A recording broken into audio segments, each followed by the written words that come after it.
right, welcome to another episode of Piecing It Together, the podcast where we take a look at a new movie and try to figure out what movies might have inspired it.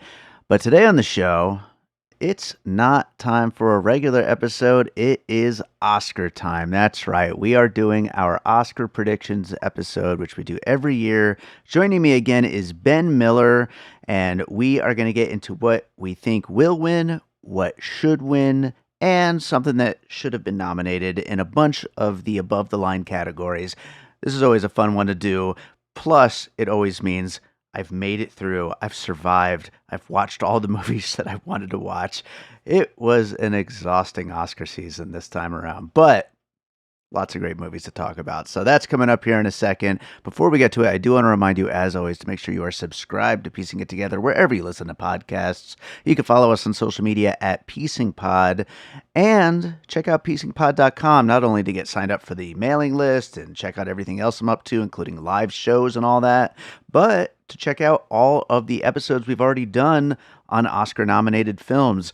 Also, the Monday after the Oscars, I always put up a post with links to all of the episodes that we did on some of the winners, so that will be coming next week. But with that said, let's talk to Ben Miller about some of our Oscar predictions. Ben Miller is back with us to talk Oscars. How's it going, Ben? It's going great. It's so great to be here in the Las Vegas Convention Center. I'm so proud to be here among this another live show. Yeah. Oh, wait. I think I made this exact same joke last year, but I don't care. It's worth it. Yeah, at the convention center we're recording right now. Hopefully, I can clean up some of this echo with some nice effects after the fact. But yeah, so well, I'll maybe I should. Do you want me to? I can stop and get back in if you want.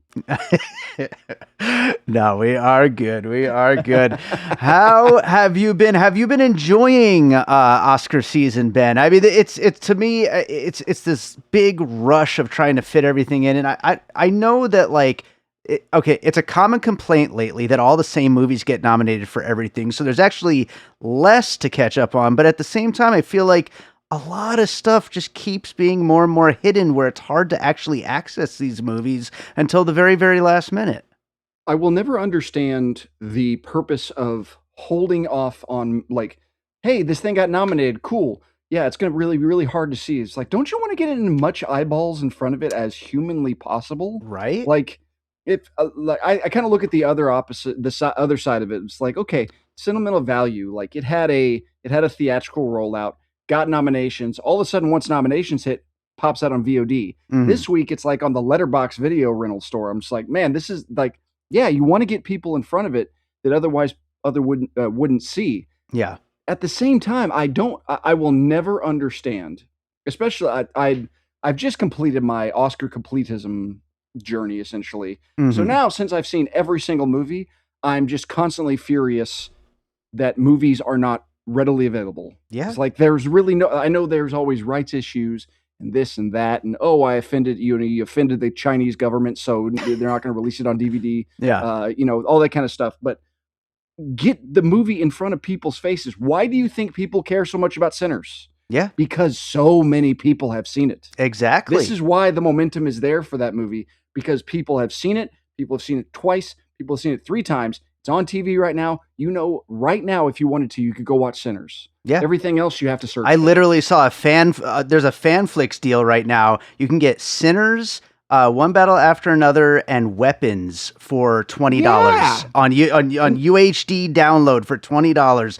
Like, come on, what you can't watch Surratt anywhere in the entire United States. Like, it's one of those things where I remember a lot of people were a lot of critic friends of mine were complaining about the voice of Hind Rajab just because for the longest time it was impossible to get in your face. Yeah. And then once it became critically, it became available, but publicly it took way longer than it should have. Yeah. I really think they should shorten the nomination to awards. Needs to be way shorter of a window. Totally. I think if you put like mid-February, have a shorter window. I know there's more to shove in and all that kind of stuff.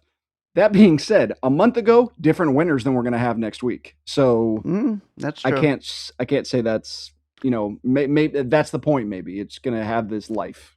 Ay, ay, ay. Well, let's start Yeah, getting into some of these categories. let's do it. For listeners who are here for the first time, I always start with original score because, as a composer myself, it's near and dear to my heart. So our nominees are Begonia, Frankenstein, Hamnet, One Battle After Another, and Sinners. Ben, what should win, what will win, and what's something that should have been nominated? I think the should win and the will win is the same, and it is Ludwig Göransson for Sinners. Mm-hmm. He's somebody told said the other day he's kind of turning into the modern John Williams as far as not not obviously not really having much to do with his actual musical talent, but more having to do with the amount of people he is willing to collaborate and want to keep collaborating with him. Mm-hmm. That's kind of on purpose, and I always really appreciate that.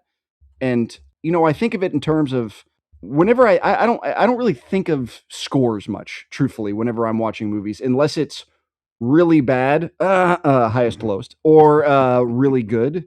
Mm-hmm. So if it's really good, then I'm always kind of like, oh man, that's really something.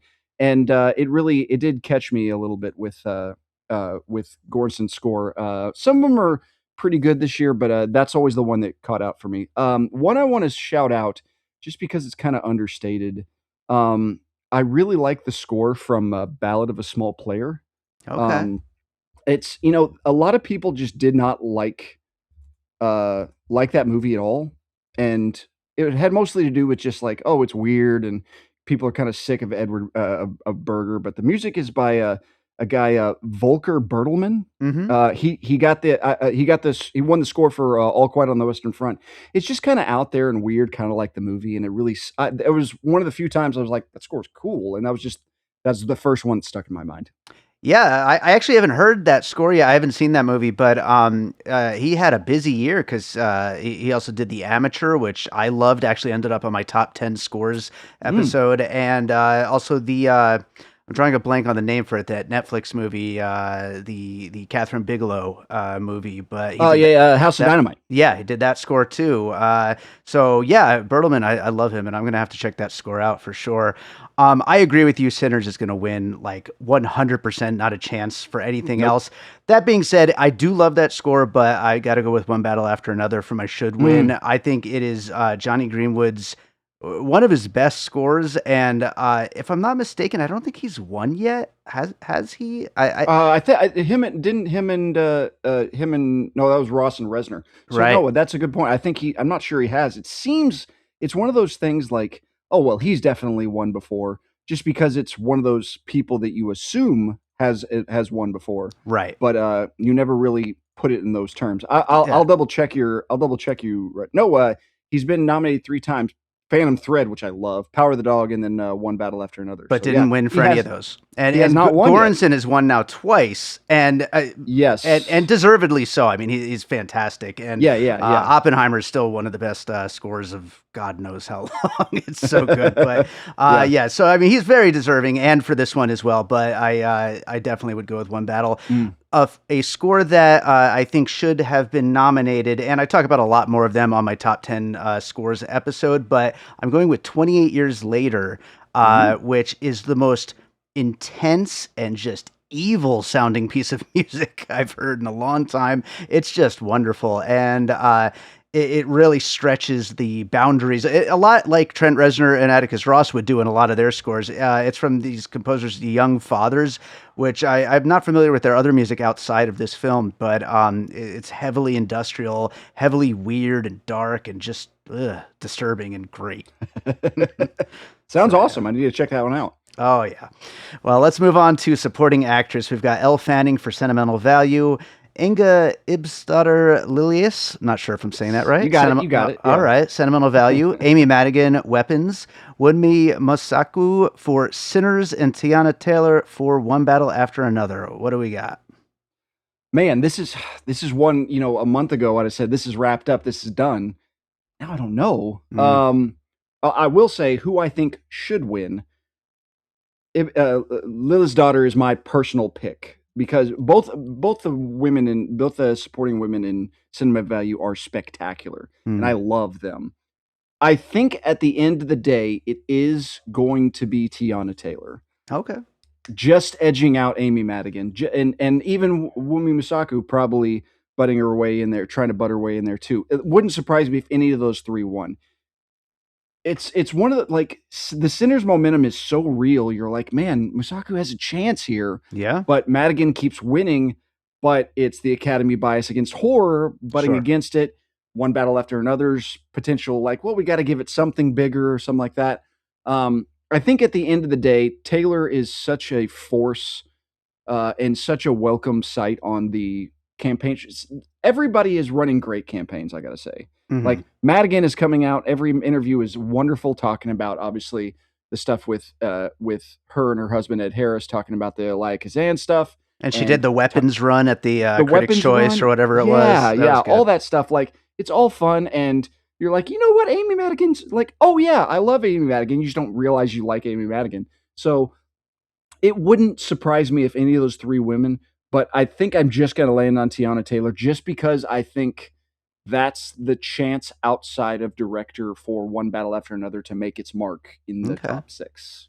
All right. And what do you think should have been nominated?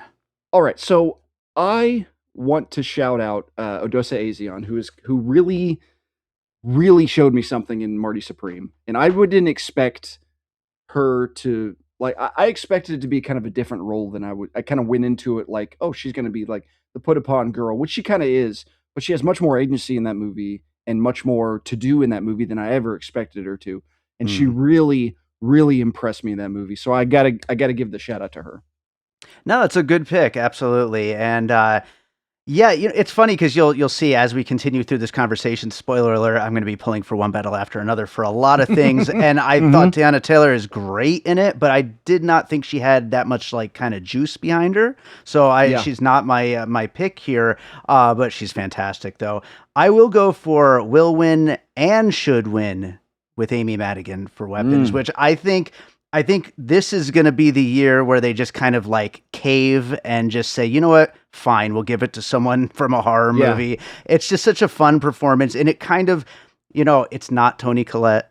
We No. we are still missing out on that one, but Yeah. it's It's a not Lupita fine. Nyong'o, but we're Yeah, getting it's not there. Like, Lupita Nyong'o, but yeah, it's a fine replacement, and she's just so damn good. And as soon as you watch that movie, yes. even if you don't like the movie, you kind of got to say like, oh wow, this is a performance. Like this is someone going Yeah. for it.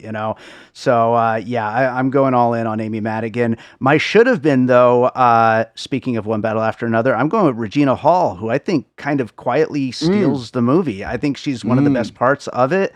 I think it's the best she's ever been in anything, and I hope she gets more opportunities to be good in things because she doesn't always get those kinds of roles, but she's fantastic in it. I've heard somebody say, and I've always stuck by it, if Regina Hall was white, she'd be Sandra Bullock. Yeah, And that's so true. it's absolutely correct. I Wow. mean, watch Support the Girls, watch something Yeah. like this, and it's like she's so good in everything. Absolutely. Oh man, absolutely. Well, let's go best supporting actor. We got Benicio del Toro for One Battle After Another, Jacob Elordi for Frankenstein, Delroy Lindo for Sinners, Sean Penn for One Battle After Another, and Stellan Skarsgård for Sentimental Value. What do you got? Okay. So I think the should win is I do think it is Stellan Skarsgård for sentimental value. For the will win, I also think it is Stellan Skarsgård. Okay.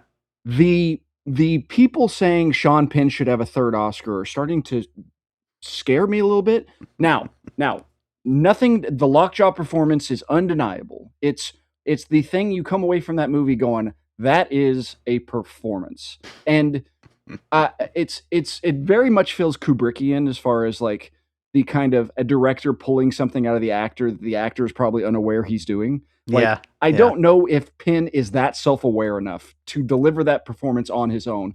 I think PTA went in there and found something to take that and like mold that into the way it is. I don't think has that sense of humor, and I think I can't imagine, all the silly discourse about Timothy Chalamet not liking opera, and we're just going to overlook the fact that Sean Penn kind of beat women a couple times. Like that's just a thing. Like I don't get it. We're going to give him a third Oscar. No, it just doesn't. It doesn't compute to me. Everybody miss it. Everybody talks to the actor awards. Oh, the sentimental value people all missed. Yeah, well, they all missed. Wagner Moura didn't miss too. That's not a coincidence. There's Hmm. something underlying there. I don't see Skarsgård will be a great winner. He'll give an awesome speech. So I think he is the should win and the will win.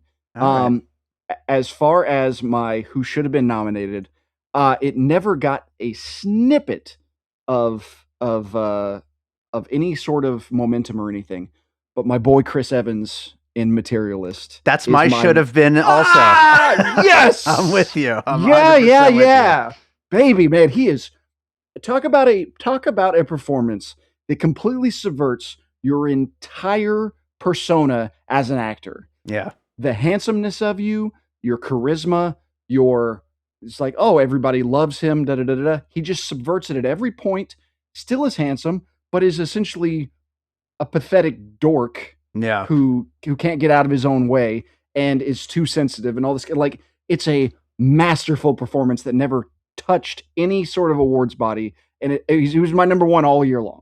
Yeah, I'm completely with you. I think he's so fantastic in that movie, and I think the movie is great too. And yeah, it got no momentum like right out the None. gate. People were so mixed on it, and like yeah, just did not make any noise. But yeah, fantastic. As for my should win and will win, first of all, whether or not he should or not, I think Sean Penn is going to take this one. I feel like for a long time you mentioned at the beginning of this that things have changed a lot in the last few weeks, and I do think Stellan Skarsgård, it was his for quite a long time, and I think Sean Penn just has a lot of momentum right now, so I think he's going to win. That being said, it's Benicio del Toro who I think should be winning from one battle after another. That is as great as Sean Penn is. Benicio del Toro is the most fun character as far as like zeitgeist related stuff. Like he's going to be a meme forever because of that character. Two small beers, yeah, exactly. So good, and so fun, and just a lasting character. I think we'll be talking about forever. So yeah. So let's move on to actress. We have Jessie Buckley for Hamnet, Rose Byrne for If I Had Legs, I'd Kick You, Kate Hudson for Song Sung Blue, Renee Redzepi for Sentimental Value, and Emma Stone for Begonia. What do you got? So the will win is Jessie Buckley. This is the only this is the only category that is like in stone. Yeah. It's like Jessie Buckley has won every precursor. She's not missing anywhere, even when there are confusions. I think she is the best of the group as well. So I have her as my should and will win. It's nice to have at least one where you're like, okay, this is going to happen. Sure. Like, I don't even know who the alternative would be. Like, if maybe Rose Byrne, but that would be a real out of left field. I don't think anybody would really expect that. But Jessie Buckley will win and should win. My should have been nominated is Jennifer Lawrence, who delivered one of the best female performances I've seen in a very long time in Die My Love. A much like we talked about with Chris Evans, subverting her own persona of, oh, like, hey, I was the young hip girl for so long. What does that late 30s having kids look like now? And how does that, and having Robert Pattinson be your husband and not wanting to have sex with you and all that kind of, like, there was so much insanity going on with that movie, but it just, every little bit of it worked, and she is so utterly committed to it. It's bar none of any other big, small performance. It's my favorite performance of the year, and as soon as I saw it, I knew it wasn't getting anywhere, and I was fine with that. But man, what a great performance! I love it. That movie did not work as well for me as it did for you, but I do think part of it might have been watching it at home on a screener. Like, I think I might have liked it a lot more in a theater, but like, because it's obviously a big performance movie, and you want to see these two just go nuts and go for it, and it just wasn't the same. Atmosphere would definitely soak over you in a theater way better. Yeah, I think so. And I love Jennifer Lawrence, so I mean, that's fine with me. Yeah, you're 100% right. Jessie Buckley is winning no matter what. Even with the flop that we have this weekend with The Bride, which she's great in, even if the movie isn't very good. She's great in it. But yeah, that's not going to stop that train whatsoever. My should win is Rose Byrne. I think she's so damn good in that movie, and personally, I thought it was like the better version of, a mom kind of losing her mind than Mhm. Jennifer Yeah, Lawrence. yeah. But that being said, I think that it's such a layered performance with so much going on there. And I do think this is a great, run of actors here. Even Kate Hudson, who I know some people are like mad that she got that spot. I love Songs from Blue. I think it's a really fun movie, and I think she's great in it. I think all of these performers are great. My should have been though is Chase Infinity, One Battle After Mm, Another. I mean, mm. she's so damn good, and what a like. I know she's been around. It's not like it's a debut, but Yeah, what a breakthrough that performance yeah. is. Yeah, it's one of those where I joked I keep joking that every time Chase Infinity gets another role, Gugu Mbatha Raw cries because she knows she lost out on another role. But I Oh mean, yeah, every time like put them to make that an aunt and a niece, like make them in a movie together and have them, Bonnie and Clyde it across the country. I watch the hell out of that. But I mean, absolutely, like whenever you're watching, like especially with all the people in One Battle After Another, you're just like, yeah, I know them, I know them. Everybody's really established and you're like, man, who the hell is this girl? Like, totally. it's just right off the jump and just holds it without like the cool thing about being able to hold a camera is being able to hold it without saying anything, which she does the majority of the movie. The Sure. amount of lack of dialogue she has in the movie is shocking. Yeah. And she is really good with it and quiet too. So, an excellent performance. I agree. Best actor, we've got Timothy Chalamet for Marty Supreme, Leonardo DiCaprio, One Battle After Another, Ethan Hawke, Blue Moon, Michael B. Jordan, Sinners, Wagner Moura, The Secret Agent, and I think this is the hardest of the categories. Would you agree? I would. Um, as far as my should win, I think Ethan Hawke is it's kind of the performance of him I always kind of wanted him to give. He's been really great on the campaign trail, really fun. Him and Linklater, obviously, his first ever lead actor nomination. Like it's everything his career kind of culminated to be. Even in Linklater said he finally became less sexualized enough to women for him to be able to play this role, which hilarious. But I mean, he's so pathetic and lonely and ridiculous in this movie, and Yeah. he just doesn't shy away from any of it. He's so good. He would be my should win. The will win. 2 weeks ago, I still would have stuck by Chalamet, and today I'm saying Michael B. Jordan Mm, because it's just too much. It's too much momentum because the Sinners, like, whenever they're talking, Sinners might win Best Picture. I was like, calm down. And one battle after another is going to take it. And now, probably 2 months ago, I said, you guys can fight it all you want. The 8 categories are sewn up. Now, hmm. like 5 of them are in flux. Yeah, So yeah. this one is probably more so than everybody else. Everybody's talking about like, oh, Michael B. Jordan with the momentum and canceling out that, which means Wagner Moore is going to slip in there or Ethan Hawke's going to slip in there. The strangely, the only one who nobody really thinks has a chance to win is DiCaprio, Sure. who Yeah. might be giving his best performance ever, Yeah. and somehow is not even in the mix. But it feels like it's Michael B. Jordan the whole way, and I think that is I think that's an interesting situation of a win will give credence to the performance after the fact. Mm, Like in the moment, you're like, oh yeah, he did Twins. That was cool. Like Michael B. Jordan, always good. And then when you watch it again, you're like, man, he's really doing something here. Like not just like you really see the layers now that you give the chance to kind of sit back and let it soak over you. Cause that's not really a performance you think off the bat, it just jumps off. yeah. But looking back on it, it really does some work. And I think if he wins, I think it'll be a well looked upon win. Yeah. As far as who should have been nominated, I have a couple options, but I'm gonna go with Lee Byung Hun in No Other Choice. Nice. I know some people are a little the universal praise that I was expecting for that movie is not really there. I cannot really look at a Park Chan Wook movie unobjectively. I'm just like every time I'm just like, yeah, masterpiece. Kind of the put my hands up Scorsese of it all. Um, that guy is so willing to be. I love whenever actors and directors are in lockstep about what kind of movie it is, Yeah. and he knows that this thing is a comedy farce, and he is going to be as silly and committed to it and willing to do what all the silliness that Park Chan Wook wants him to do. and he is so willing to also be kind of awful. So Yeah, he's sure. perfectly fine with doing all the stuff he does. I love that performance. No, it's a really good one to pick here. Absolutely. Like I said, this is the hardest one, and I really don't know what to go with. I kind of agree with you about Ethan Hawke that he should win, but I wrote down Timothy Chalamet as my should win, even though I keep jumping back and forth between a lot of these people. Um, God, Ethan Hawke is so good. I just finally caught that the other night, and so Yeah, yeah. it's kind of fresh in my mind.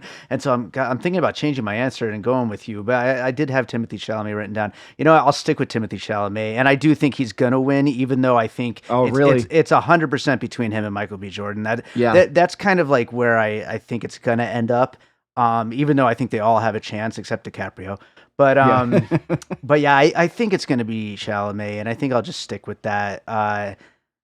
It's such a wild ride the entire campaign, but Yeah. it's all part of the show, you know. I think there's something to be said. Like, if there is a movie that directly is hurt by how our country is kind of behaving right now, Hmm. I think it's Marty Supreme. Hmm. And I think of like everybody's like, even if you're Americans, if you're not Americans, everybody's just kind of like, what is the most American of these movies? Yeah, Marty Supreme, and they're just kind of like, it just feels a little grosser. yeah. It's not like intentional. Kevin O'Leary's there and all this kind of stuff. Like, it's just I really think there is something like subconsciously people are like, I don't know about this. Like, Well, we gave it all the nominations, but yeah, come on. it's That's funny. just my personal opinion. It's funny you say that because it's a great lead into my should have been nominated, which Mm. is Jesse Plemons in Begonia. As Ah! far as gross American weirdos go, this guy, and of course, this is a Yorgos movie, so not Yeah, exactly an yeah. American film, but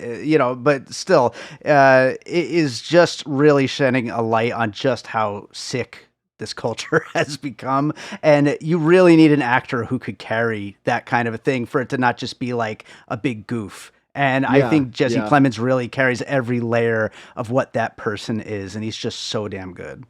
I think we'll look back on this best actor lineup and go, man, how did Jesse Plemons not crack that lineup? Then you look at the lineup and you're like, oh, that's why. There you This is go. an all-timer lineup. Yeah, And you had Joel Edgerton right on the edges. You had, sure. like I said, Lee Byung Hun. All the like, there are other people that were there ready to go, and they couldn't really ease their way in just because it was so jam packed. Absolutely. Well, let's get to Best Director. We got Paul Thomas Anderson, One Battle After Another, Ryan Coogler, Sinners, Josh Safdie for Marty Supreme, Joachim Trier for Sentimental Value, and Chloe Zhao for Hamnet. What do you got? I got the should and the would. The should and the will both be PTA. Finally, and like this will be the thing. Everybody will be like, okay, Paul Thomas Anderson has the Oscar. All is right with the world. This Mhm. is this. He'll win at least two during the time of this ceremony. Everybody knows he's going to win screenplay. He'll win director.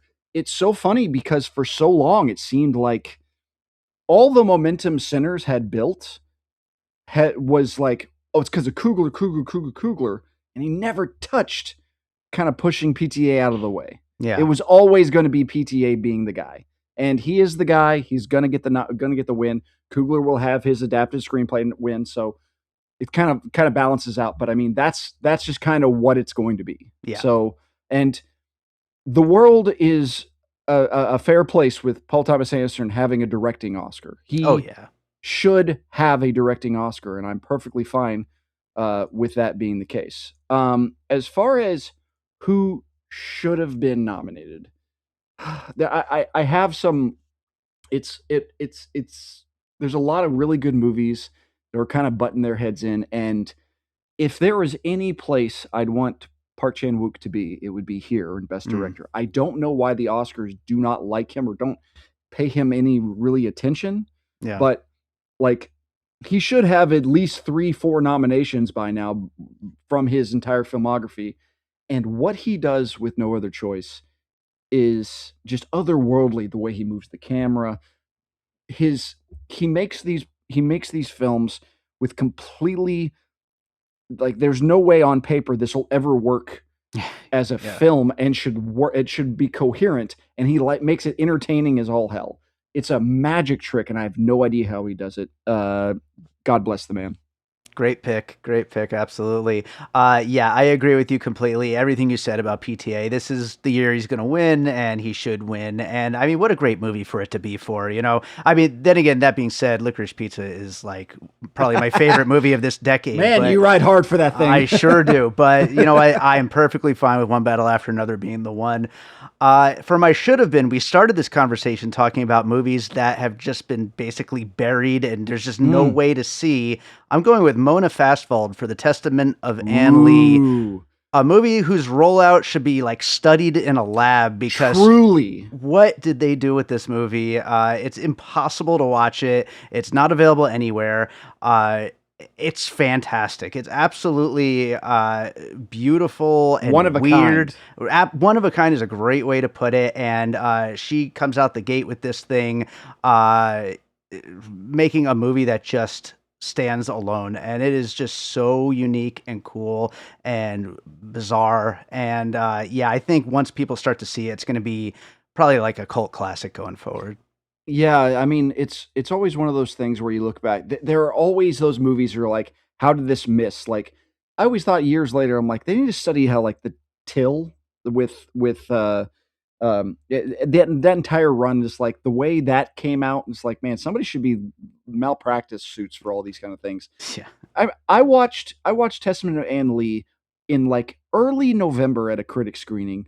It didn't come out in theaters, I don't think, till February, and I think I saw it before most critics I knew. So I mean, like even whenever critics were giving their things, most people hadn't seen it yet. So that gave it no momentum. And then when people did start to see it, everybody's really liking it or a little divisive on it at times, but still, like everybody was like, it was cool to see, just impossible to see. Yeah. I it's an impossible movie to market, I would imagine. That too. Like Yeah. that Yeah. and yeah, it's like, well, what even is a shaker and all this kind of stuff. And then when you watch it, you're like, well, I can't take my grandma to this. Like it's so I half understand, but at the same time, you have to those weird things. You get them in front of people, and you never know what they're going to see. But they just never really tried to get it in front of people. And I Yeah. agree with you. It's a little bit of a it's malpractice. Yes, absolutely. Well, let's go to Best Picture. We've got Begonia, Frankenstein, F1, Hamnet, Marty Supreme, One Battle After Another, The Secret Agent, Sentimental Value, Sinners, and Train Dreams. What do you think's going to win and what should win? What should win? My number one movie is the same as yours. It's One Battle After Another. I Hmm. do think it should win. That being said, everything's very top heavy. I of these top 10, I think I have 7 of them in my top 15 of the year. So Hmm. it's not like I don't have feelings for the other ones.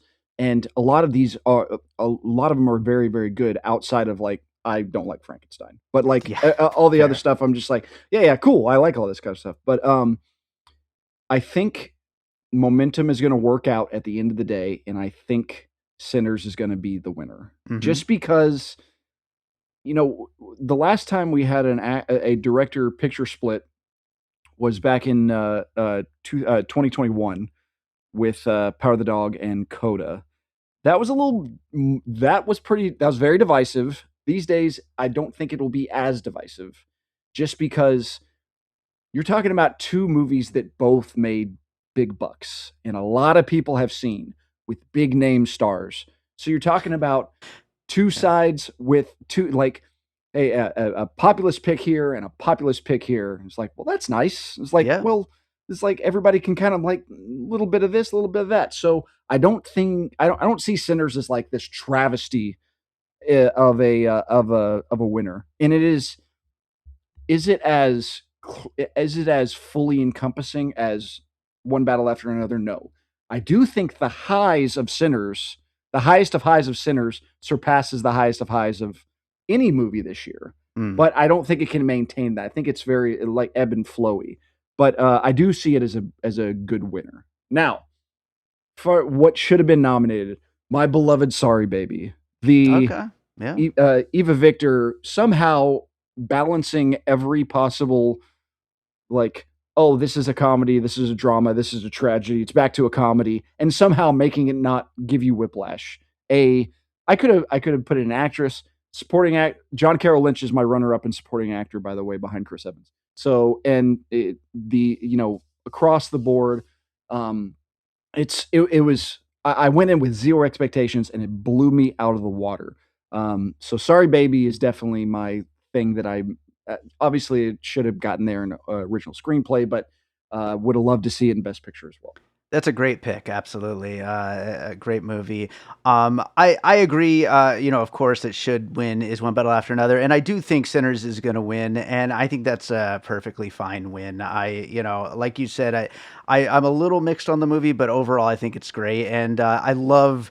Like you were talking about how this is between two major populist movies, basically. Like Yeah, it's so that's why I was starting to laugh while you were talking. Like I was thinking about The Power of the Dog and Coda. Like, does anybody even yeah. remember these movies? You know what I mean? Netflix Like, versus Apple TV oh, Plus. Like you're looking back on it, jeez. it's like I really liked one Power of the Dog. I think it was my number one movie of the year. But at the same time, haven't thought about it since the Oscars were over. Right, right. 2021 is a weird time for Sure, movies and sure. hard to get those kind of grasps. But yeah, I agree. It's nice to have two populist picks. Yes, definitely. My should have been definitely a movie that had like no juice whatsoever all year round, but The Phoenician Scheme was the first time I Ah, have straight up loved a Wes Anderson movie in like a decade. Not counting Isle of Dogs, which is literally a movie that was made for me. Like he correct. sat Yes. down and wrote a movie for David Rosen, so that doesn't count. But outside of Isle of Dogs, The Phoenician Scheme is my favorite movie of his since Grand Budapest, and so it is so wonderful to see him back in action and actually doing something that not only is hilarious and like meticulously made, but also has like emotional stuff going on with the characters and Benicio del Toro. What a year between his Oh two yeah. roles! So damn good. But yeah, it was so nice to see him have a movie that I could truly get behind again. So that's my should have been nominated. But yeah, I feel like as far as the rest of the lineup, like they're all very good to great, pretty much. Like you said, Frankenstein, And I also wasn't big on F1, although again, F1 kind of like with the Jennifer Lawrence one, I didn't see it in a theater, and I feel like F1 doesn't even make sense outside of a theater. Like, why It even is watch that it is movie? it's an extremely theatrical movie. Like Yeah, I agree. Like I think like a Sinners and One Battle After Another, I think go in both directions. Like you can sure. watch it at home and at the theater. Like I think it really enhances. In both cases, I watched them in IMAX. So Hmm. in both cases, I was like, okay, I got the full immersion. Loved them. Came home, watched them again at home, and I was like, okay, like No. there are certain movies I don't know if a theater benefits. Like I think you need to be watching sentimental value at home, Mm. but I think you have to focus. I don't think you can't. It's everybody always talks about the on your phone movies and stuff like that. Like it's funny that something like Train Dreams came out on Netflix, Yeah. a a streaming service which like encourages you to like passively watch something, and they're going to give you a quiet, sleepy, sad drama. Like Yeah. I was like, Yeah. wow, well, it's like it's definitely not the kind of thing you would ever see on Netflix. You would think more of Frankenstein, which is something just incredibly obvious and broad and in your face. That's more of what I expect from them. Yeah. Big budget, like what's my themes? Like, oh, it's okay. This guy's going to explain it to you word for word in the next moment. Those type of movies. Sure. Yeah. So yeah, and um, yeah, great line. I think it was a great year. I did a Yeah. lot I of do too. great stuff. Yeah, absolutely. Really great year. And I think some of these winners we're going to be really excited about. But Yeah. yeah, Ben, is there another movie you watched recently you'd like to recommend to our listeners? Geez. So like I said, I just finished my Oscar completism, and I have so now I have seen every single available Best Picture, Director, Actor, Actress, Supporting Actress, and all screenplay categories in the history of the Academy. Oh my gosh. So that it took me a while, Oh but yeah. it's funny. The cool thing about it is I saw all that stuff, and in the midst of it, I was like, I was winding down, so I kind of get to watch other stuff that's not necessarily on my list. And I keep like ticking off all these things. And one of the movies that I'd never seen before that I saw a couple days ago, Hard Boiled, the Ooh, John Woo nice. classic. So preposterous. About 1,000 people die. The heroes kill maybe five of their cop friends by accident in the Mm-hmm. movie. Every gunshot creates a mini explosion. Oh yeah. A gunshot either kills you immediately or you can survive 7 of them. Uh-huh. There's no logic to it. Babies being thrown out of windows. It's a lot of fun. Go watch Hard Boiled because it's breathtaking action. Chow Yun Fat and Tony Leung in that, like a great time. Just kind of be like, okay, this is so stupid. It's like, yeah, it's supposed to be stupid. It's over the top. It's insane. And it looks really dangerous, and it's so fun to watch. Wonderful movie. Absolutely. Ben, tell people where they can find you and everything you are up to. Oh, you can find me on the socials at nebisbin. That's Blue Sky, Twitter, Letterboxd, neb.isbin on Instagram. My website is icecream4freaks.com. You can find all my writings there, all my reviews, all my podcast appearances, including my previous podcast, Target Audience, where I invite a guest to talk about a movie they're targeted by, including Isle of Dogs, as you Yep. the aforementioned. And you can find me guesting on the other pods as I'm the David Thulis of podcasting. Yes, I you do are. want to say real quickly, I had a conversation the other day with some friends of mine in a group chat. We're talking about critics we do not necessarily like. And critics in the critic space, a lot of critics know these names of people who are the friggin' worst. Mm-hmm.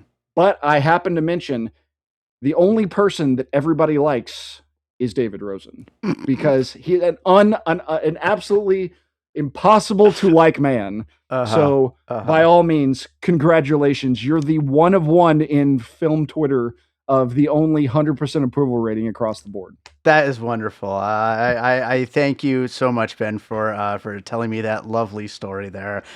Somebody give me an Apple Podcast review. Yes. Ben, thanks so much for doing the show. We will get you back again sometime soon. My pleasure, sir. All right, so I hope you enjoyed that conversation. Thank you to Ben Miller for joining me on that one, and thank you to all of you for listening. If you're not already, make sure you are subscribed because we got a lot of episodes on the way. You could also follow us on social media at Piecing Pod and join our Facebook group, Popcorn and Puzzle Pieces, where we continue the conversation about all the movies we talk about here on the show and where I'm sure we will have a nice, lively discussion going on during the Oscars this weekend.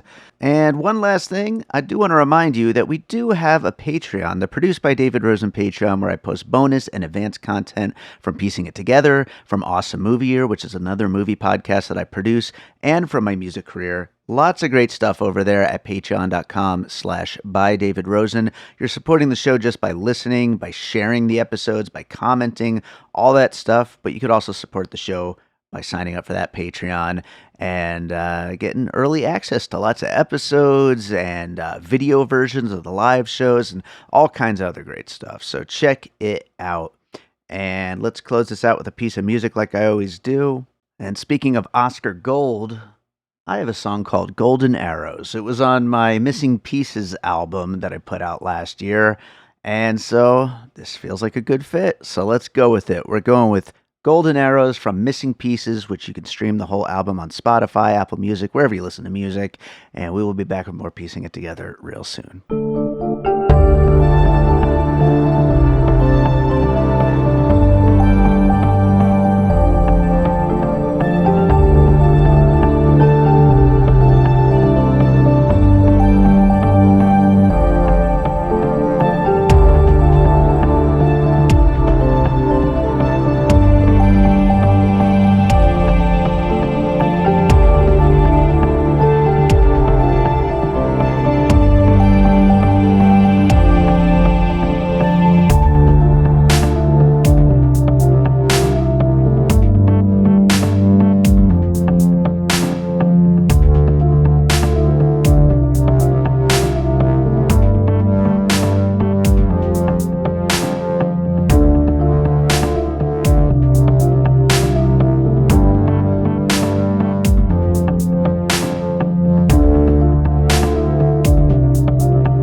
an All Points West production, produced by David Rosen in Las Vegas.